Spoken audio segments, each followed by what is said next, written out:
Hey everyone, I wish you have a great day. My name is Mohammed Bekzadeh. Guys, as I promised in the last video, today we want to talk about FMEA chart. So, FMEA chart is a tool which is widely used in different project management, in different issues such as project management, quality management, and specifically Six Sigma method. Dear friend, FMEA diagram can be used widely in four specific topics. When we want to design a process for a new product or service, and when we have a service or product already, but we want to try a new process. It means that we have a product, but we want to produce it by a new process. So we use FMEA. Or when we have a target for the quality of the products and we want to improve the quality of our service or product. So again, we use FMEA. And finally, uh, if we have some failures in the process of our service or product and we want to fix them.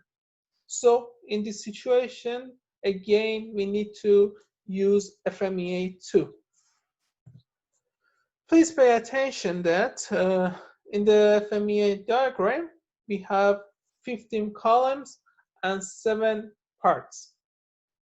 Uh, about those 15 columns, as I told you earlier, uh, we use these tools widely in the Six Sigma, in 3 phases of the Six Sigma, which is the measure phase, analyze phase, and improve phase. Please pay attention. From the column 1 to 8 should be filled during the measurement phase, and the column 9 to 15 should be filled during the improvement phase. And a brilliant point in this topic is that during the analysis phase, what is important for us is RPN score, because we want to prioritize the root of the failures or different type of failures by this diagram. But I should mention one point here. Generally, we use FMEA as a tools because we want to identify and correct the process failures, because we want to prevent some nasty consequences from the poor performance. It's a brilliant point we should pay attention. So if we want to design a FMEA diagram, we have 7 steps. The first step is the pre-work. We need to design it, we need to prepare a FMEA team, and we need to prepare informations regarding to FMEA. In the second step is to calculate severity score. Severity score, it shows that each reason, each failure, how much is important for the whole of the project, for the whole of the system. So it's a number between 1 to 10. If it's a 10, it means that it has a essential role, it's so important for the whole of the system. And if it's a 1, it means that it's not too much important. So now another step is to specify occurrence score.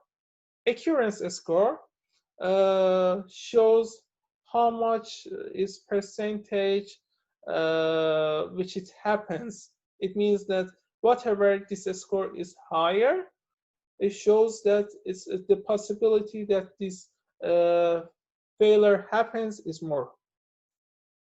About the detection is vice versa from occurrence and severity.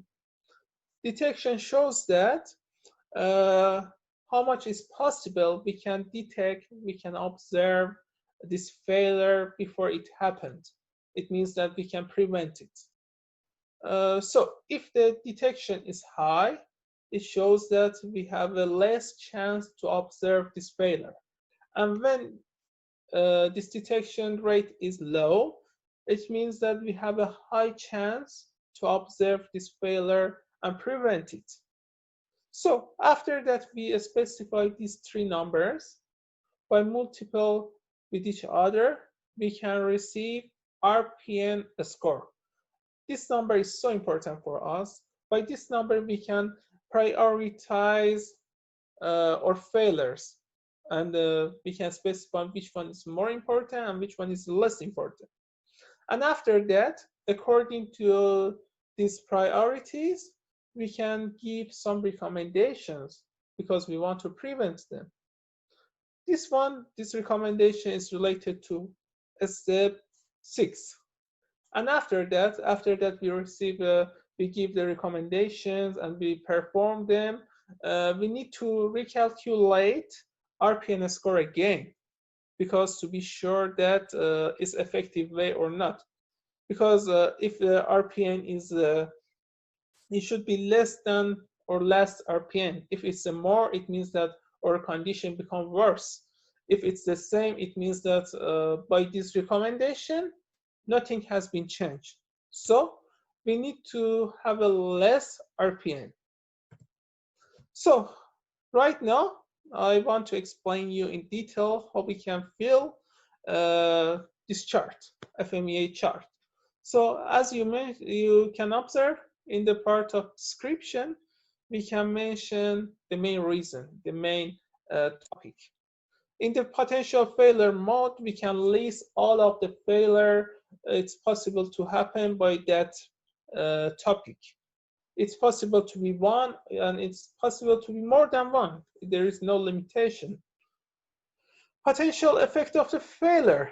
Please pay attention. This part we should specify what's the impact of the potential failure. Again, we need to list all of the impact which is caused by potential failure. What is the impact of potential failure on the whole of the system? Root causes. Which reasons push that this potential failure happened? So it's important too, because we want to know that what is the reason push potential failure to happen. As I explained you earlier, in the part of the rating, we should specify the score of the severity, occurrence, and detection, and calculate RPN.